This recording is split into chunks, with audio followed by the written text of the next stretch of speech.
जय हिंद साथियों। UP police भर्ती परीक्षा कैंसिल कर दी गई है। आप सभी को खुशखबरी मिल ही गई होगी। अब बहुत सारे सवाल आप सभी के मन में उठ रहे होंगे कि भर्ती परीक्षा कब कराई जाएगी, यानी री एग्जाम कब होगा और किन किन लोगों का री एग्जाम होगा। कुछ लोग कह रहे हैं क्या उन लोगों का भी होगा जो परीक्षा किसी कारणवश नहीं दे पाए थे, और भी बहुत सारे सवाल मन में उठ रहे होंगे। तो इन सभी के आज जवाब हम देंगे आपको और कुछ चीजें आपको बताएंगे। इससे पहले मैंने एक वीडियो अपलोड किया था कि जो है एग्जाम इतनी आसानी से कैंसिल नहीं होगा। उस पर बहुत सारे नेगेटिव कमेंट भी आए थे और कुछ लोग कह रहे थे कि आप सपोर्ट नहीं कर रहे हैं, स्टूडेंट का मनोबल डाउन कर रहे हैं। तो मैंने पहले भी कहा था कि अगर एग्जाम में कोई गड़बड़ी पाई जाएगी भर्ती बोर्ड के द्वारा तो भर्ती बोर्ड कैंसिल कर देगा एग्जाम, लेकिन इतनी आसानी से नहीं करेगा। तो जब सबके द्वारा जो है साक्ष्य मांगा गया स्टूडेंट के द्वारा, तो सब लोगों ने भेजा और जो है ज्ञापन भी दिया। विधायक और सांसद के माध्यम से भी ज्ञापन दिया गया था। इसके अलावा मेल आईडी पर आप लोगों ने भेजा ही, और जो धरना प्रदर्शन हुआ इको गार्डन वगैरह में, वहां पे भी ज्ञापन दिया गया। तो जब भर्ती बोर्ड ने जांच किया तो उसको लगा, यानी उसने जांच में सही पाया कि जो है परीक्षा लीक हुई थी, तो भर्ती बोर्ड ने कैंसिल कर दिया। अब मैं खुल के इसलिए नहीं बोल सकता क्योंकि मैं सरकार का, समझ लीजिए सरकार की नौकरी करता हूं, और उसके खिलाफ यानी भर्ती बोर्ड के खिलाफ बोलना एक प्रकार से गलत होगा, और मैं जो है उसके बोलने के लिए स्वतंत्र नहीं हूं, कह सकते हो, क्योंकि सरकार के खिलाफ हो जाएगा वो बोल देना। मैं अगर पहले ही बता देता कि भर्ती लीक हुई है तो वो एक हिसाब से सरकार की अवहेलना हो जाती है और मेरे जो है वो अधिकार क्षेत्र में नहीं आता है। तो इसलिए मैं उस पर ना खुल के बोल सकता हूं। लेकिन ये एक चीज जान लीजिए, जब भर्ती बोर्ड को लगा, उसने प्रूफ मांगा और सरकार को लगा कि भर्ती प्रक्रिया में गड़बड़ी हुई है, तो उसने भर्ती को कैंसिल किया। लेकिन यही अगर उसको नहीं लगता या नहीं हुई होती तो वो कैंसिल भी नहीं करता, लोग चाहे जितना चिल्लाते, ये भी था। अब आज बात करेंगे उन प्रश्नों पे जिसमें काफी ज्यादा स्टूडेंट परेशान हैं कि एग्जाम कितनी जल्दी हो जाएगा, क्या फिर 1 महीने के अंदर हो जाएगा या काफी समय बाद होगा। क्योंकि 6 महीने का समय दिया गया है, यानी 6 महीने के अंदर कराने की बात की गई है गवर्नमेंट के द्वारा। तो क्या 6 महीने बाद कराया जाएगा एग्जाम, यानी 6 महीने के बाद में कब कराया जाएगा, 1 महीने के अंदर, 2 महीने के अंदर या 3 महीने के अंदर। तो अब देखिए, 6 महीने का टाइम इसलिए दिया गया है क्योंकि अभी जो है इतनी जल्दी भर्ती दोबारा जो है भर्ती बोर्ड एग्जाम कराने में सक्षम नहीं होगा, क्योंकि उसको दोबारा फिर से पेपर छपवाने पड़ेंगे, दोबारा जो है वो पूरा सेटअप बनाएगा। तो उसमें भी कम से कम एक ये सेटअप बनाने में, सारा काम करने में उसको 1 महीने लग जाएंगे। और 1 महीने बाद तो फिर हो सकता है उधर चुनाव आ जाए, क्योंकि 1 तारीख के बाद, 1 मार्च के बाद चुनाव के डेट की घोषणा हो जाएगी। अभी अनाउंसमेंट नहीं हुआ चुनाव की डेट का। कुछ वायरल जो है नोटिस इधर उधर वायरल हो रही हैं जो कि फेक हैं।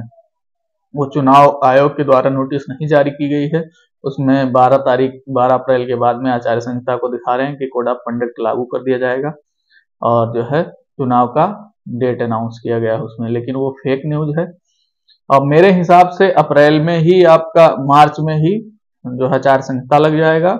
अब किस डेट को लगता है ये कंफर्म जानकारी नहीं है, तो चुनाव आयोग ही बता सकता है। और अप्रैल में आपके चुनाव होंगे, ये पक्का हमको लग रहा है, अप्रैल में चुनाव होंगे। तो अब आपका मार्च में एग्जाम अगर नहीं हो पाएगा तो फिर अप्रैल में नहीं होगा एकदम, क्योंकि चुनाव होंगे। इसके बाद में रिजल्ट आएगा, तो मार्च, अप्रैल, मई, ये तीनों महीने आपके चले जाएंगे। इन 3 महीने में आपका एग्जाम नहीं होगा, ये मुझे कंफर्म लग रहा है।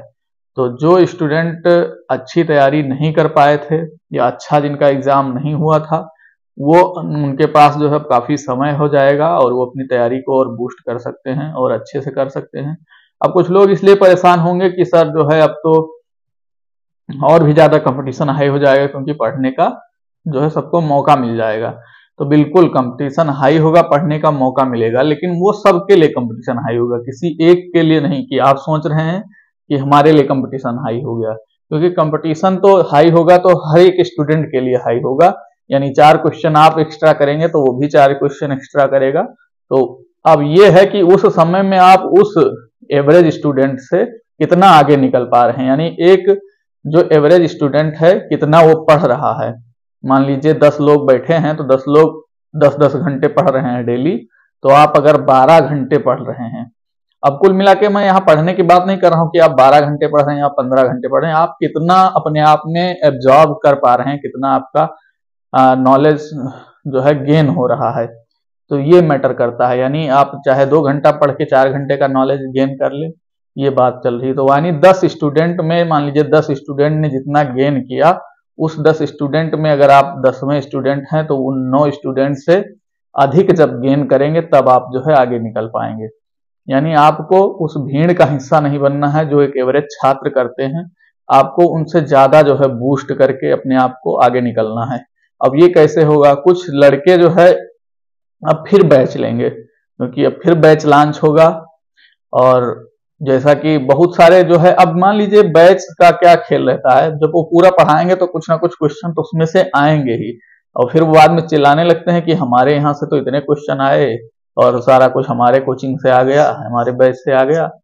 लेकिन अब आपने एक बार पेपर दिया होगा, आपने देखा होगा कि पेपर कैसा आता है, आपको सारी जानकारी हो गई होगी, कैसे अटेम्प्ट करना है ये भी जानकारी हो गई होगी। अब आप चाहें तो स्वयं से पढ़ सकते हैं कि किस पोर्शन को पढ़ा जाए, किस पोर्शन या आपका कौन सा पोर्शन वीक था उस पर वर्क किया जाए। तो इस तरीके से आप सेल्फ स्टडी कर सकते हैं, और सेल्फ स्टडी जो है सबसे बेहतर स्टडी है। आप मटेरियल ढूंढिए, पूरा ऑनलाइन मटेरियल आपको मिल जाएगा, बुक ले लीजिए और वहां से पढ़िए, क्योंकि आपको समय मिल गया है। और एग्जाम कब होगा, एग्जाम चुनाव के बाद ही होगा, अब मुझे ऐसा लग रहा है, क्योंकि अगर मार्च में एग्जाम नहीं करा पाएंगे तो फिर मार्च अप्रैल मई ये 3 महीने चले जाएंगे आपके, फिर जून उन में आपका एग्जाम कराया जाएगा। तो ये इतना समय आपके पास मिल जाएगा। और जो स्टूडेंट नहीं दे पाए थे एग्जाम, किसी कारणवश छूट गया था, क्या उनका भी एग्जाम में नाम रहेगा?